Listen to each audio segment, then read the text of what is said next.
On this episode of the Dubcast, part of the Round Ball Australia podcast network, Adelaide gets its first win of the season, as do the Sky Blues. But there's some news going on in their coaching department. We'll tell you exactly what you need to know there coming up, while Melbourne City sweep the group in Vietnam to top their AFC Women's Champions League group and earn themselves a seeded quarter-final matchup.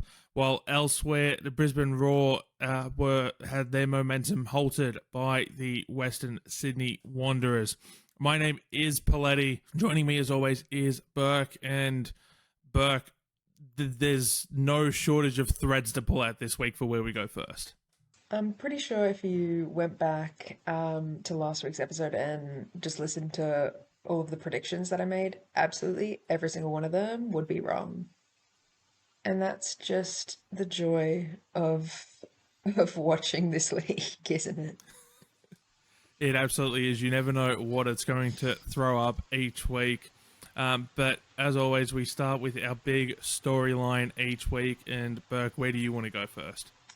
I think I'm going to say my big story is probably Melbourne City absolutely sweeping the Champions League group stage. Yep, so it was on match day one, it was a 5-0 win over Lion City Sailors. Holly McNamara twice from the spot, Alexia Apostolakis, Daniela Buttress, and Caitlin Carriage with the goals, and 7-0 against Stallion Laguna on match day two. It was 18 Keane, Leah Davidson, McKenna Jackson, and Danielle Buttress again, who had an insane rainbow flick in that game. If you haven't seen it already, what have you been doing? It's been all over social media. Just absolutely insane confidence. Like, it's something you'd pull straight out of a Nike commercial, right? Like, that's, the level of what we're doing here. And I can't help but, think back to a conversation I had with someone, and I'm not sure if they want me to name them, so I'm going to leave this anonymous. But a couple of years ago, I was talking to this person, and they said, I mean, we've seen the golden generation with the Matildas, golden generation in quotes, with like the Kerrs, the Catleys, the Carpenters, all come through, and everyone, thinks just kind of like how special they are. But then you actually look at some of the next generation coming through who have had more support, who have had more professional development, even though we talk about some of the problems with the A-League women. These are setups that, 10 years ago, these players would have loved to have had when they were coming through. Like, I think Ellie Carpenter coming through at 15, right? Like, she would have loved to have had setups like this. And so, we're going to see a lot more players like this coming through, and that's just an exciting prospect, isn't it?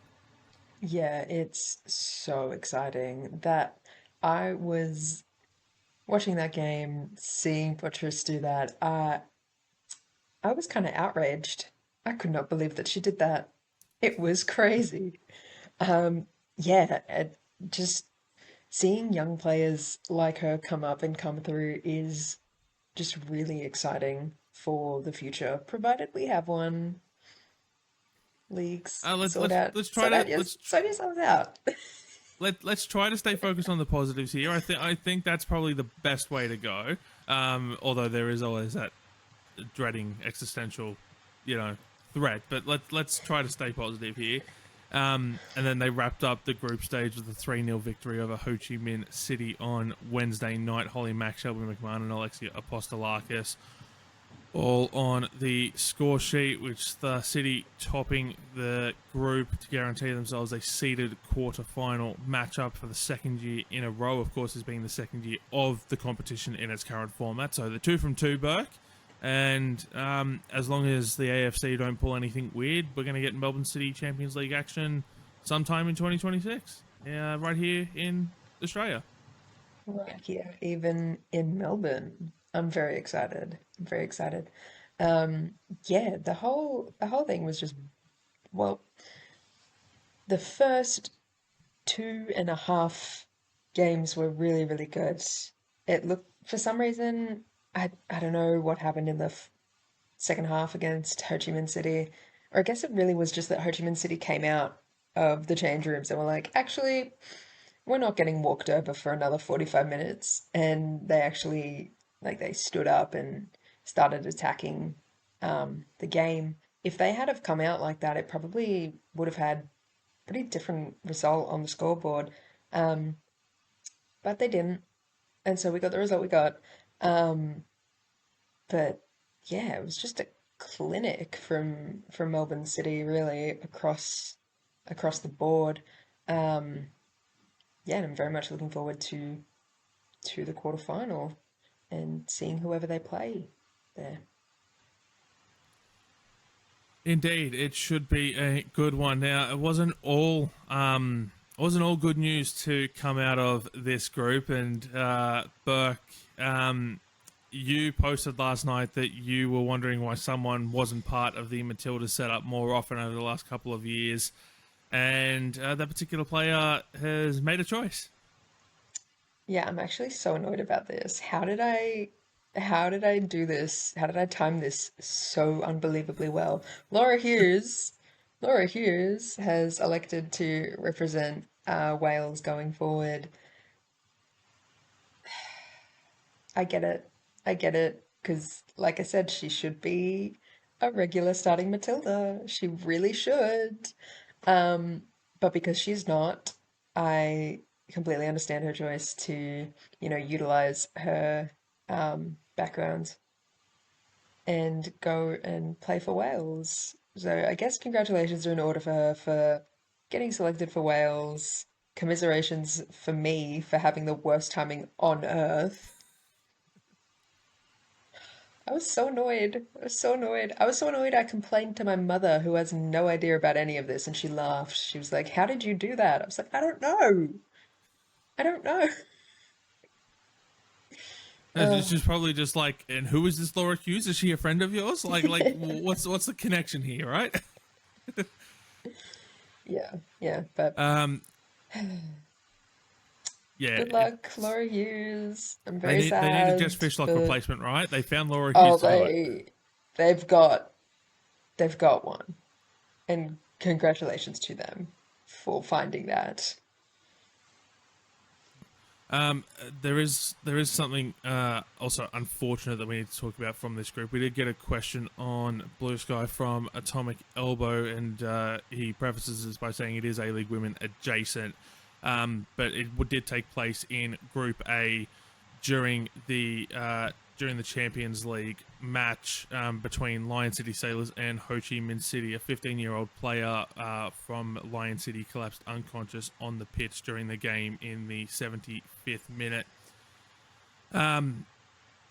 We've got so it was Noor Ain Salah who collapsed on the field during the AFC Women's Champions League match. She did regain consciousness. She came on as a substitute in the 62nd minute and threaded a forward pass before suddenly collapsing with no one around her. She received treatment and was taken off several minutes later, with the Sailors spokesperson telling the Straits Times the teenager regained consciousness. She was also able to speak in the ambulance on the way to hospital, where she underwent further tests. Play stopped for several minutes while she received medical attention. She has posted on Instagram that she's doing well, and that she's recovered, that she's recovering from her injury. But what Atomic Elbow wants to know is that, similar to what happened with Savvy King in the NWSL earlier this year, should the match have been stopped? Yes. Yeah, yeah. I can't imagine having to continue doing any work after one of my colleagues had collapsed unconscious and had to be taken away by an ambulance, especially something that's being like work that's being televised. That's insane. I don't like I don't understand why they wouldn't stop the game. I do understand in a sense of, capitalism and blah blah blah, we can't replay these games, blah blah blah, whatever. Don't care. Not as important as actual human beings. Yeah, absolutely should have been stopped. Yeah, I don't understand, how things like this can be allowed to allowed to happen. Like, I mean, I'm looking at the incident now, and yeah, she literally, it's as it was described, literally threads the pass through and then just collapses on the ground in front of her. I don't like like the game was at the 75th minute. It was 0-0 at the time. Ho Chi Minh, go on to win the game 2-0. But like, I just, yeah, it doesn't sit right with me. And I'm not saying that that game should have been, awarded as a draw, with 75 minutes completed. But like, what's stopping them from just coming back tomorrow? Take the night, regroup, come back tomorrow morning. We know how AFC rules work with these sorts of things. It's not like that stadium would have been being used for anything else at all during the duration of the group stage. Like, come back tomorrow morning, just replay the last 15 minutes then. Like, I don't, I don't get it. But yeah, so it's something unfortunate we have to talk about. But we'll try to move back into happier vibes for the remainder of the podcast, and we'll head with my big storyline now. And my big storyline is that Sydney FC's goalkeeping department continues to rotate like a merry-go-round. So this week, Tiana Robertson was back in goals because Heather Hinds was out with an injury.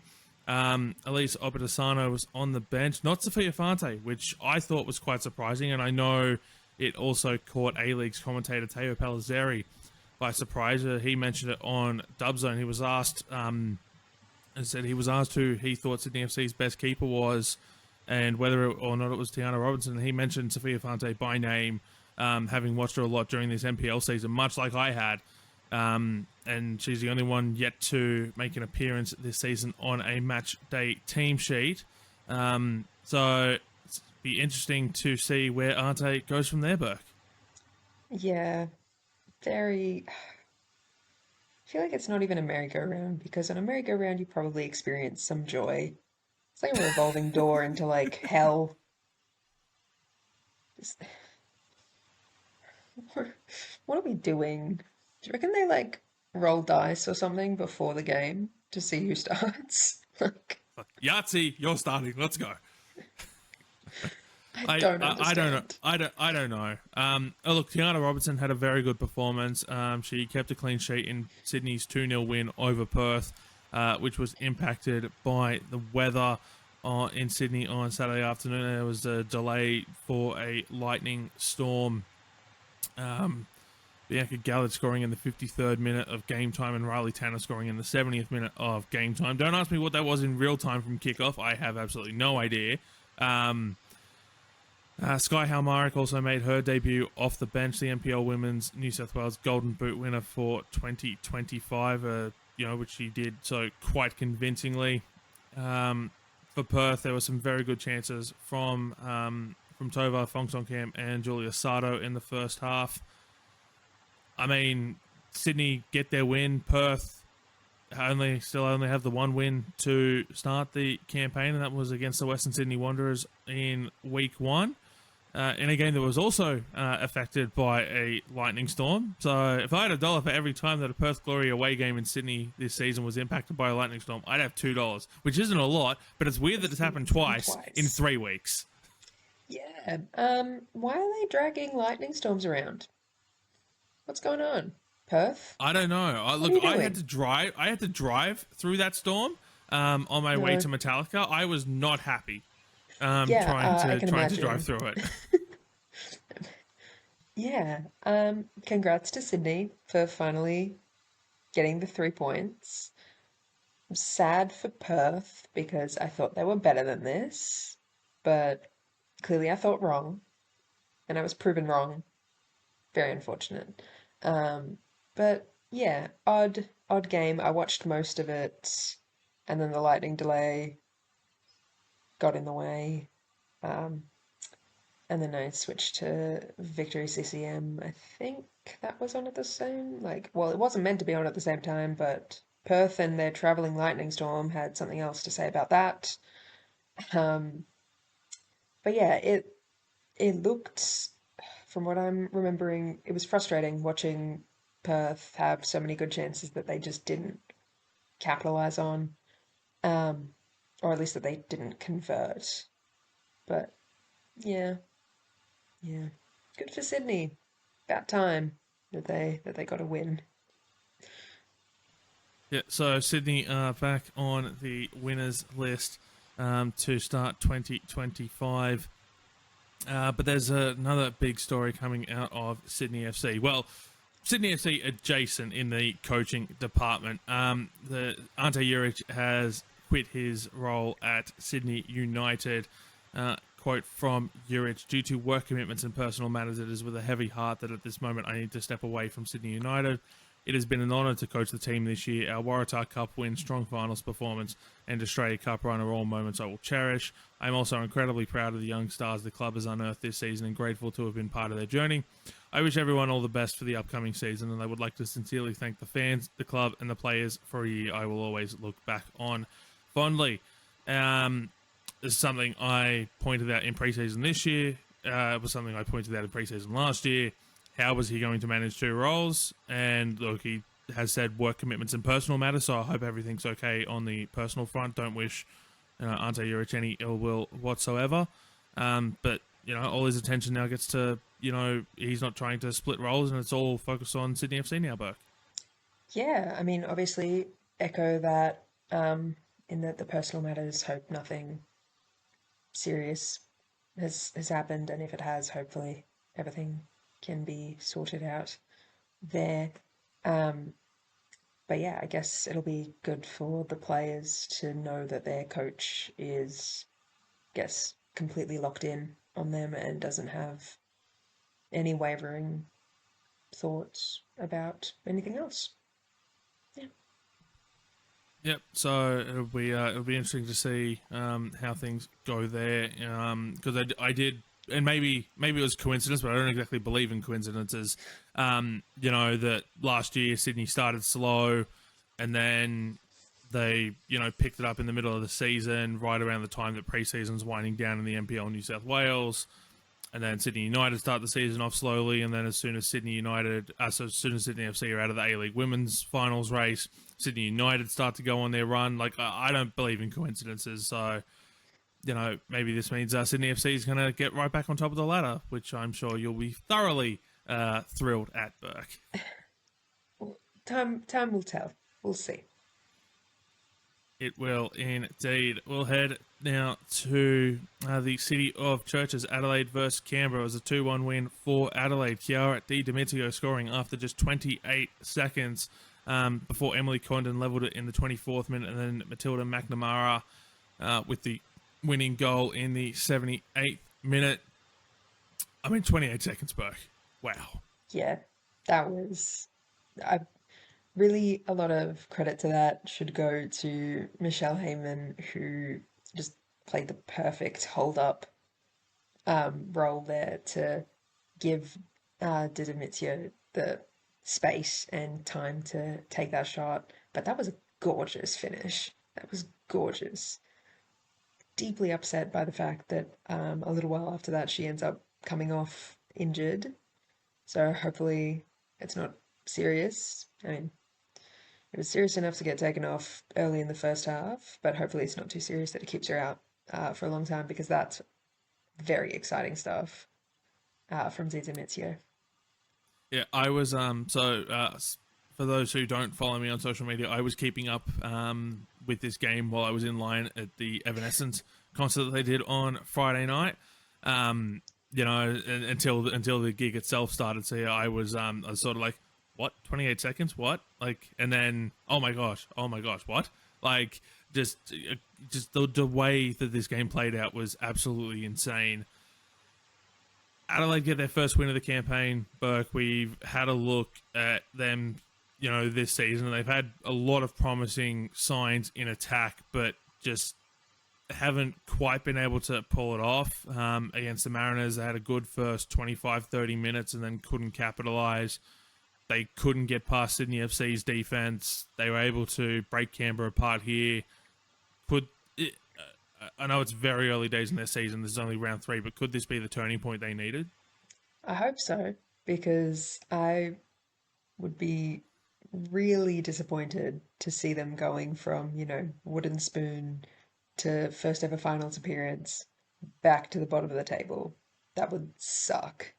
Um, Especially considering all the work that they've clearly put in off the pitch to kind of create a really good fan atmosphere um, amongst the club.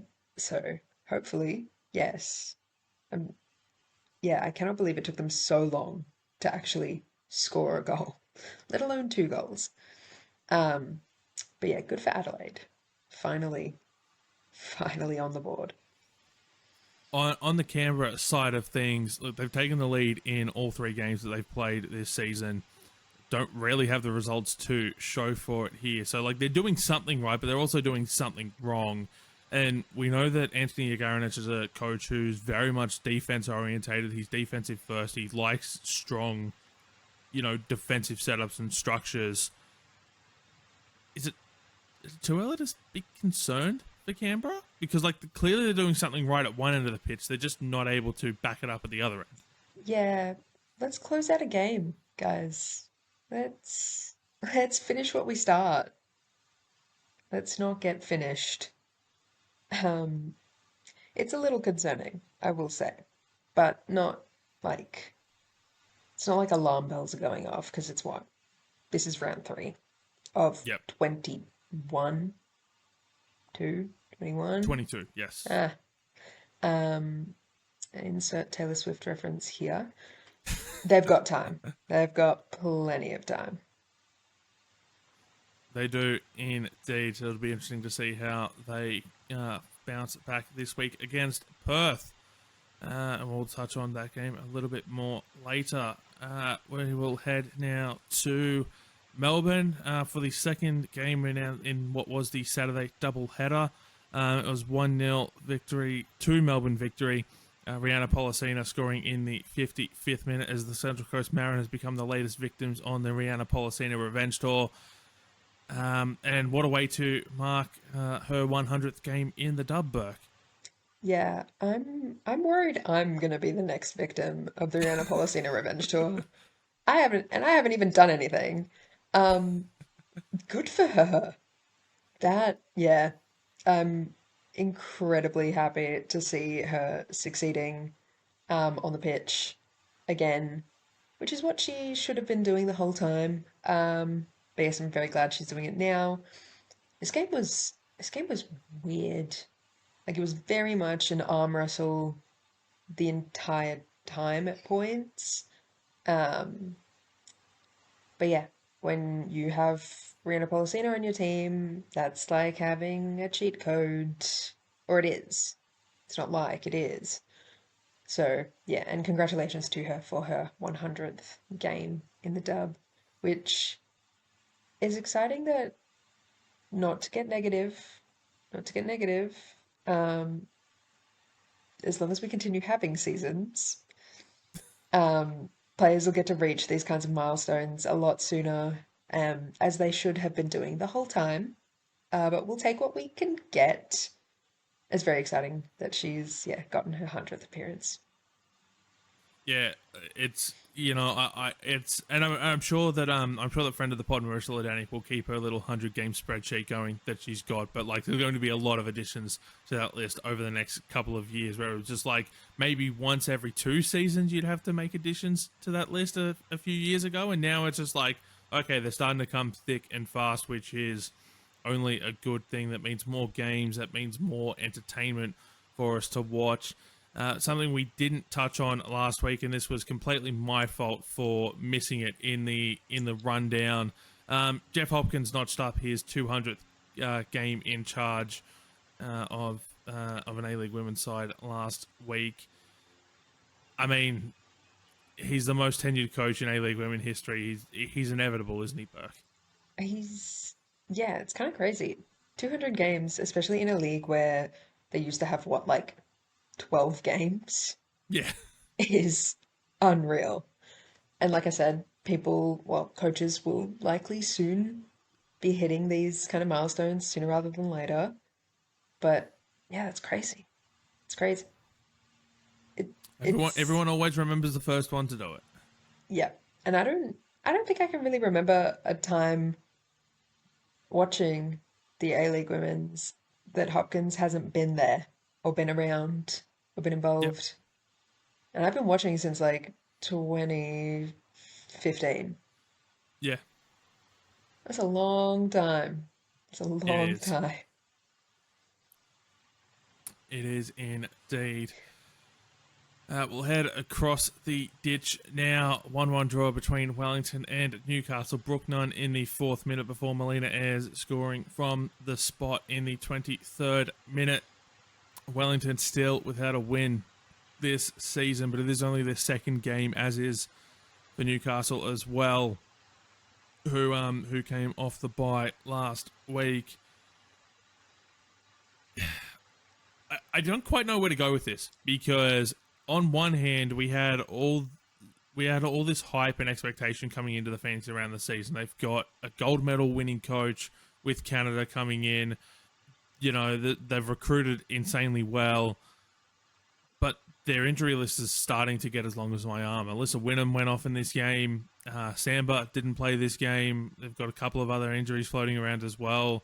Like they are nowhere near their first choice starting 11, Burke. So, I mean, on one hand, the fact that they're getting draws is probably a good thing given their injury list. On the other hand, you need to start turning these draws into 3 points. And I know we're only in round 3.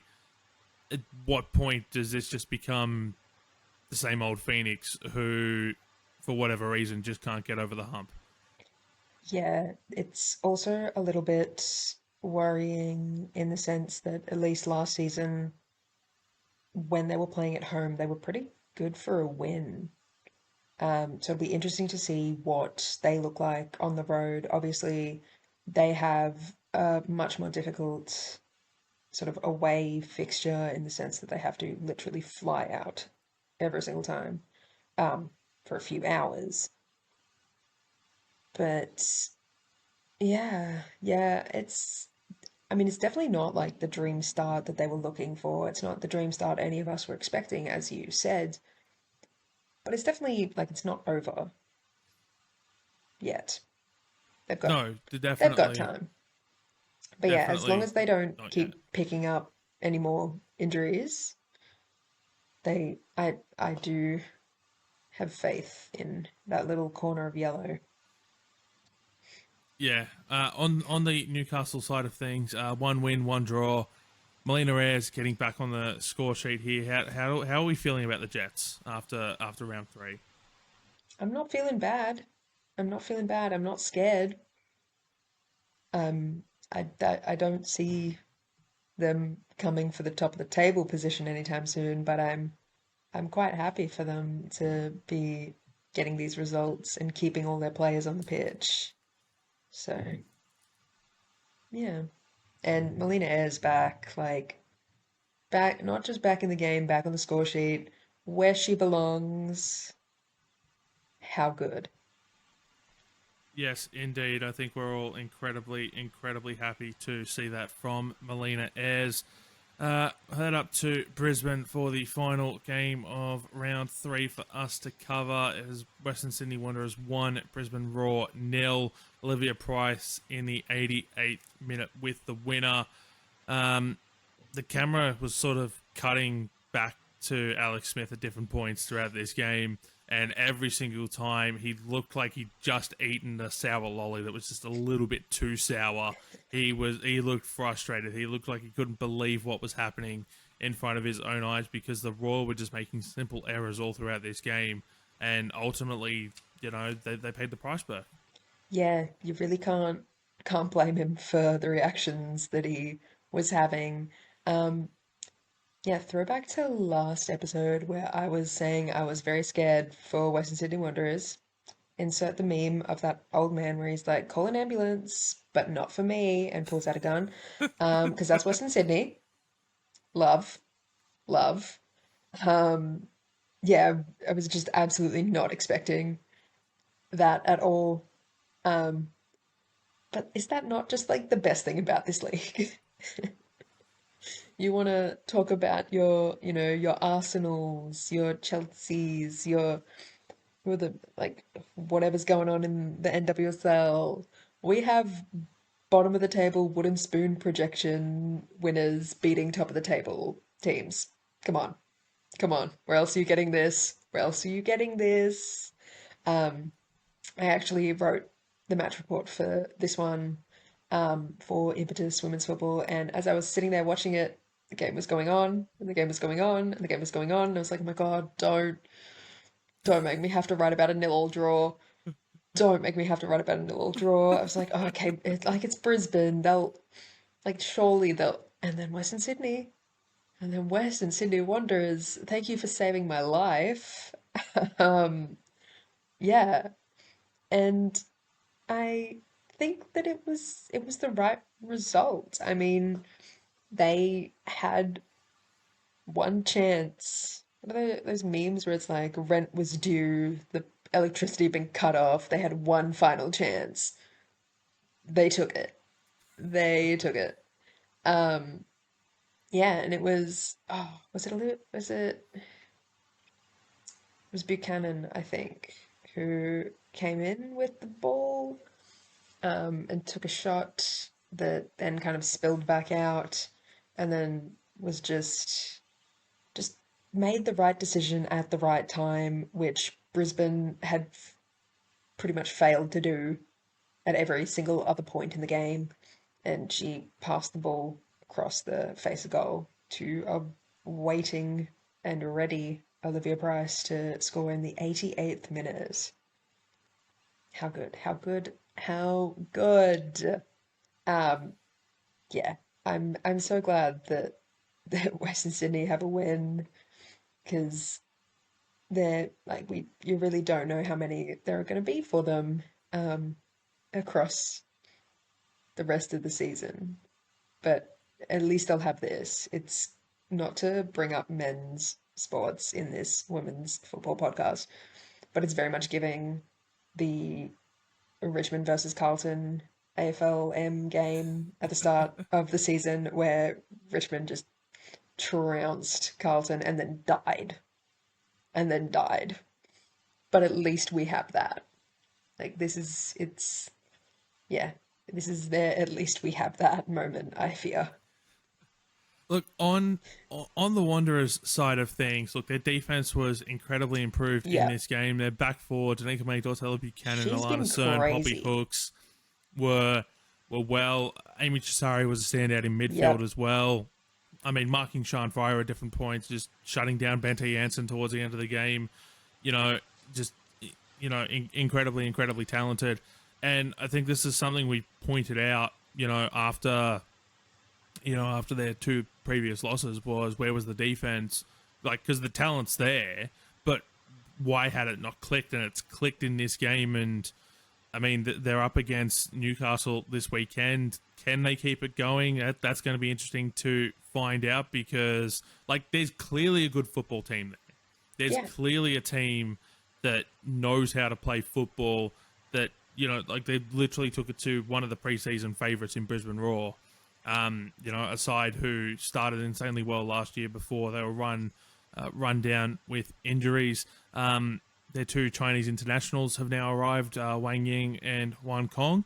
So, we saw them have to wait a little bit for So Yun as well. So, it looks like their international contingent is going to all be playing at some point in the next couple of weeks. I mean, could this be the start of something special at Wonderland? I hope so because it's never been the case that there hasn't been a good football team at Western Sydney. Like you look at the names that they have on paper from this season, from last season, probably from even like 4 seasons ago. Like they've never had a roster that looks bad. They just haven't been able to make it happen on the pitch. And I want them to. I want them to so bad. Like someone else can have a turn at the bottom of the table. Maybe Sydney. I don't know. Um, no. Anyone else can have a turn at the bottom of the table. No Melbourne teams. Um, but yeah, I don't want them to forever be like like your annoying little sibling or your annoying little cousin at the family gathering that just like won't like leave you alone. It's like I don't want that for them. There's too many good players that play for that team, and there's too many good players that have come out of Western Sydney for them to be so diabolically bad for so long. Like, give them a break. Give them a break. I hope this is the start of something for them. But given my track record with predictions, don't bet on anything I say. I certainly won't be doing that. There was also a Matildas squad announced this week. Coach Joe Montemuro stealing the show, Burke, for deciding to turn up looking like the most stereotypical Melbourne hipster you've ever seen in your life. Yeah, I'm so jealous that I could not attend this press conference. I would have given anything to see Joe Montemuro in his little scarf on his little bike riding to the press conference and then leaving on said bike, ringing his little bell as he went. Incredible, incredible scenes. I hope they always do press conferences outdoors at a park so Joe Montemuro can always ride to them on his little bike. That's so funny. So funny. What I found hilarious about the whole thing is, and this was mentioned on the Far Post pod as well. I want to say it was by Harrow, a likely person to mention this. Like this is the most Melbourne coded a Matildas coach has ever been. Games in Gosford, game in Adelaide. Nah, screw it. We're going to do the squad announcement in Melbourne so I can show off. Melbourne represent. It's the place you'd rather be. It really is. If you say so. If you say so. I do. Myself and Lockie Avil spoke about the squad. If you want to check out that, you can click above our heads. We also talked about the Football Ferns squad as well. Burke, haven't had a chance to hear your thoughts yet. Any surprises in the Matilda squad for you? I don't think. Oh, I think Carly Johnson's a bit of a. Like, I don't want to say random, but a bit, yeah, surprising that she's there. But she had a great showing when she was out with the Matildas the last time. So hopefully she can continue building on that. I'm pretty sure the season in Canada is over. It is, yes. Did was was it her team that was in the finals? No, it was, I want to say it was Vancouver off the top of my head. And she plays Yes. for Calgary. Ah, commiserations then for not winning the season. But hey, she got paid real money, so she's probably not complaining, is she? Yeah, that's probably only the really like surprise name. Um, but yeah, otherwise I think solid squad, looking good, names you'd expect. Don't take this the wrong way. Don't take this the wrong way. I'm glad Jada Wyman is not in this squad list. Because if I had to see her flying out to Australia just to sit and rot on a bench again, I would make headlines. I really would. So yeah, I'm glad her time isn't being wasted. Unfortunate that I don't think she has another, you know, country she can defer to like Laura Hughes. Very unfortunate because she should be playing international football somewhere, somehow. Um, but yeah, I think this is a solid squad. I hope we get to see we don't really have new names, but I hope we get to see some new or different configurations on the pitch, especially in the midfield. Um, yeah, yeah, I mostly want to see more Winnie Heatley ball, which inshallah I Two games will. against New Zealand should provide the perfect opportunity to do that. Please. But yeah, good squad. Yep, so both of those games are taking place during the November-December international window. The first game is Friday, the 28th of November.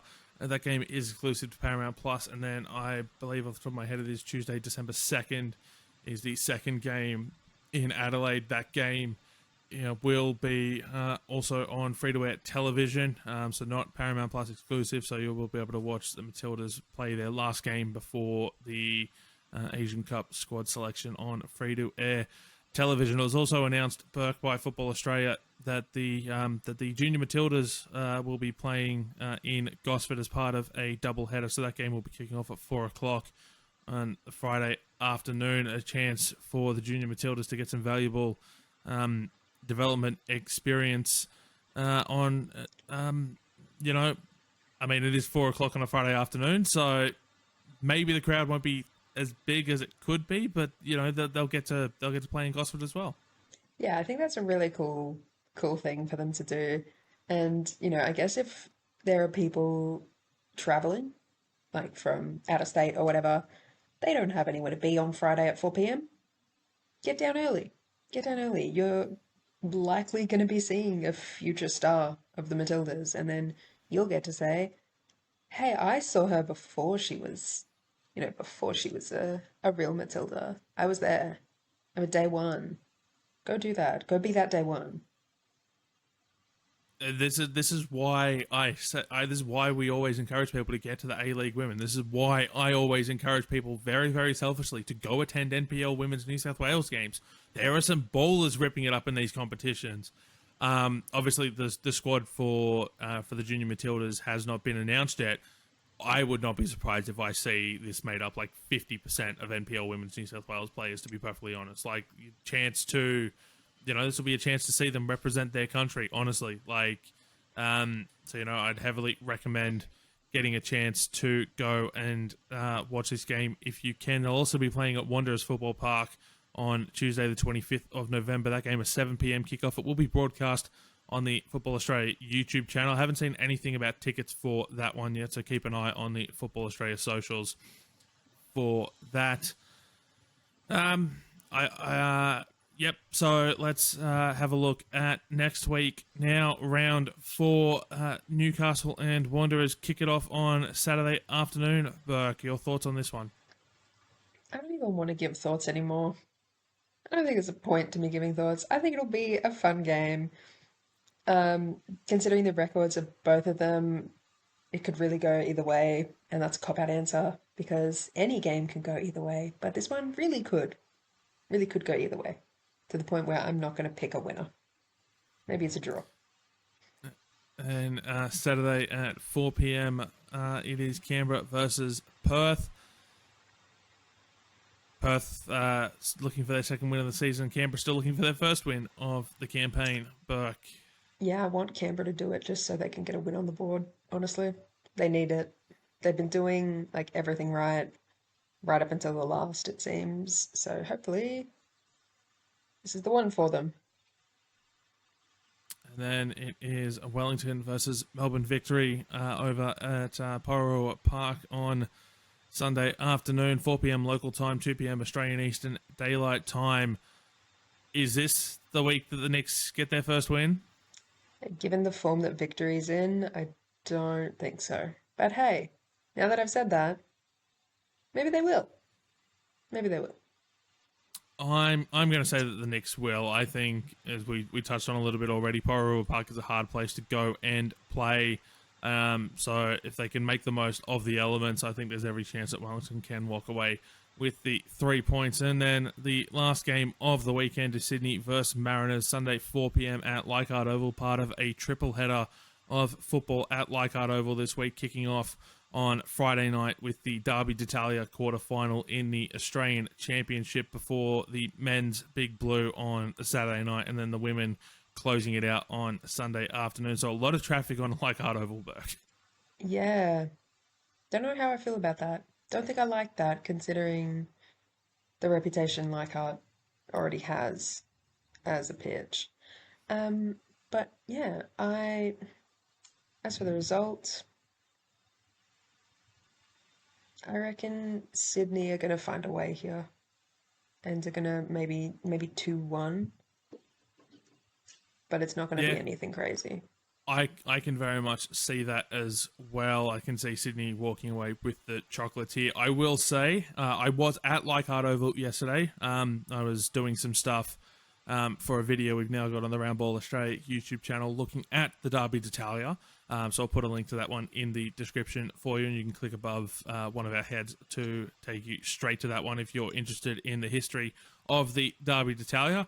I had a look at the pitch, and there were certainly admittedly small patches, but patches nonetheless where it looks like it's seen better days, which is not what you want to be seeing when you have 3 games of football coming up in 72 Look, hours' time. at least it'll be better than the Socceroos playing Colombia on a baseball pitch. At least there's that.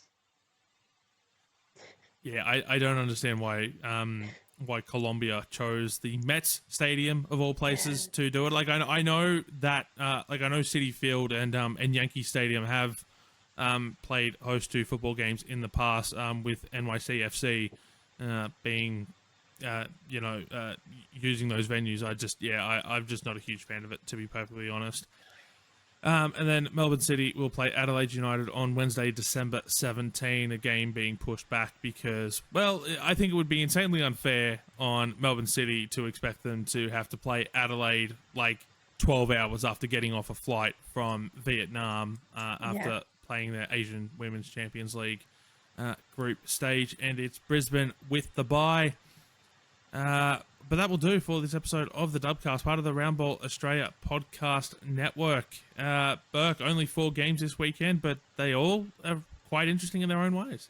Yeah, they definitely are. I'm looking forward to seeing how badly proven wrong I will be by someone. Don't worry. If we're getting proven wrong, it means that the football is entertaining. It means that the results are surprising. Which is all we want out of the A-League women from an on-field perspective. But that will do for this episode of the Dubcast, part of the Roundball Australia podcast network. We'll be back next week to recap all the Round 4 action and take a further look ahead to the Matildas' 2 games against the Football Ferns in Gosford and Adelaide. For Burke, my name is Poletti. Thank you so much for tuning in, and we'll talk to you next week.